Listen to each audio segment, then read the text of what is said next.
This is likely unsurprising, but the Black Swarm's big evil Grandmaster plan is to obtain all three origins, and then use them to open up portal to Earth, and then invade with their, like, robot bug army.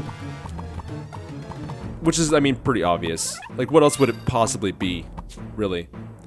Anyway, so we stole the origin last chapter. Well, we didn't steal it, we obtained it, and now they only have two. So they're like, well, shit, we need that last origin. But what happens if we just use it with do our thing with two? So they do, and they basically cause the apocalypse, which is why the planet was turning into that industrial landscape that you saw at the end of last chapter. So we're gonna have the entire rest of the game take place in the apocalypse, which is actually pretty cool.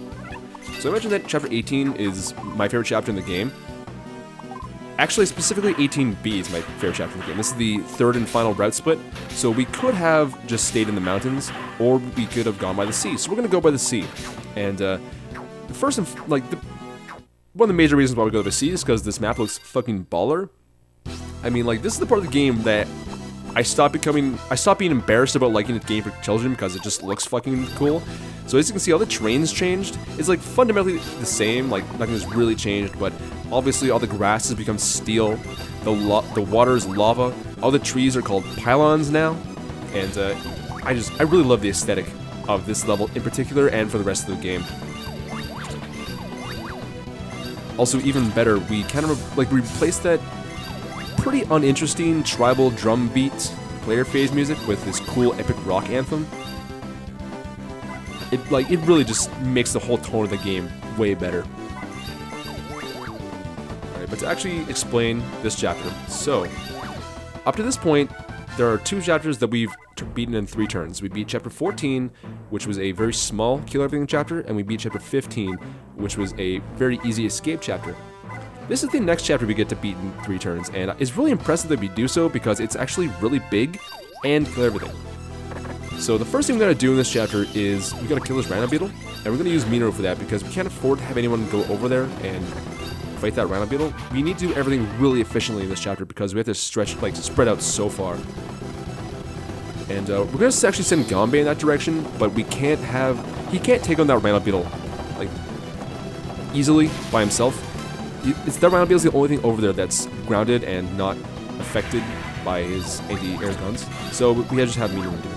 But we actually need Minero to be in the bottom right corner of this map, so we're gonna have Yamato use Spider Thread on him a little bit and break him down there. As you see, Blade's going as far right as possible. In fact, we gave Raphael that booster 2 specifically so he can outrun Blade, get in front of him, and use the full 3 squares of Grasshopper to send him as far as possible. Sort of the same thing's going on here with this Rhino Beetle. We're just going to take him out of the picture because we're going to do some shenanigans to kill everything on the left side of the map on turn 3, but this Rhino Beetle he's just kind of too tanky, and he might even be out of range, I'm not sure, so we have to take him out prematurely.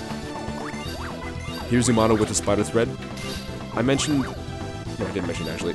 So we used Grasshopper and Janie on turn 1, because she needs to go as far to the right as possible. There are 4 units on the far right, over the lava. There's a Firefly, 2 Mosquitoes, and a Bee. So Janie can take out both Mosquitoes just with 2 counterattacks, so that's not a big deal. But she needs to use a Beetle Horn on the Bee, and that means she can't actually fight the Firefly. She doesn't have time. So that's why we brought Minero all the way over here, so he can take out the Firefly himself. We also saw that Minero didn't actually take any damage from that Locust, which is odd, and that's because we gave him a Side Armor 3 in preparations, and that's a plus 60 to defense. It's a gun part. And that'll come up later as well, but it's also useful here to make sure he doesn't die. In preparations, we also bought a Megamore 60 for Raph, just for consistency's sake, and we bought a Thorax Armor 3, which is the equivalent of the Side Armor 3, but for the melee part, and we didn't actually give it to anyone. We'll give it to Akane in a couple chapters, but for now, it's just going to sit in her hangar. Yamato's going to take out this Locust immediately. We use Yamato for this simply because he's the only one around who can. Everyone else is nowhere near, so this is his job.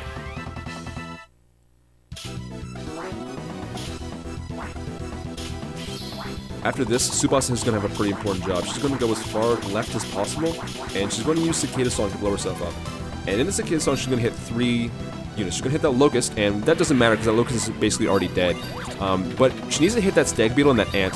because Blade can't quite kill that Stag Beetle with a Beetle Horn without having the prior damage, and the same thing goes with the Ant, but that would just be a regular counterattack.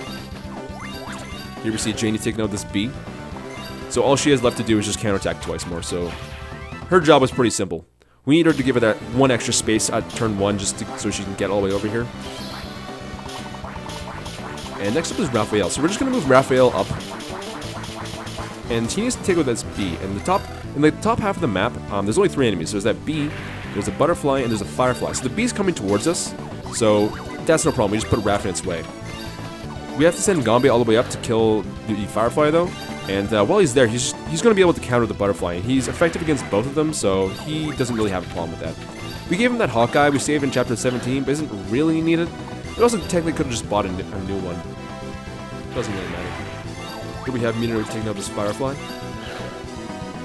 We also saw Akane just have enough movement to get all the way to the bottom and kill that ant.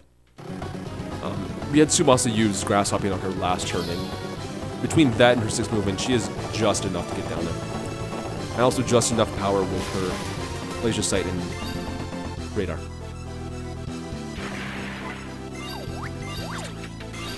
So that basically covers everything we're doing in Chapter 18. So we actually brought 2 new cards into this chapter. We don't actually really need in either of them. One of them is actually specifically for Chapter 19, because we did all preparations for Chapter 19 this chapter. And that's Mothwings. And it works like Ladybug Luck. Use it on an adjacent ally, and it gives them +1 movement. And it comes up once next chapter and once at the very end, and it is really important, but it's not quite as useful as you'd expect. The other one is Bee's Revenge, which we're going to see Raphael use right now, and this is the only time we intend to use Bee's Revenge, and we don't even need it, like I said. So basically, Raph just he has trouble killing this bee consistently, just because it's so fast and he's not super accurate. And so we gave him the Mega Mortar 60, and even with that, it's still possible that he misses. So we just have him use Bee's Revenge just to guarantee that he gets that counter KO. Bee's Revenge works like Hornet Fury. In fact, it's the prerequisite to it. So whereas Hornet Fury, you counterattack for the amount of damage you sustain, Bee's Revenge just increases the damage of your counter. So in cases like this, where Raphael is guaranteed basically to do more damage to the bee than the bee is to him, there's no point in using the Hornet Fury, because it would just reduce her damage. So we use Bee's Revenge instead.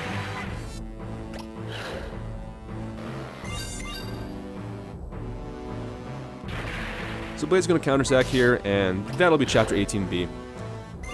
There was actually 3 capsules on this chapter. I mentioned last chapter that we don't actually pick up any more through the entire game.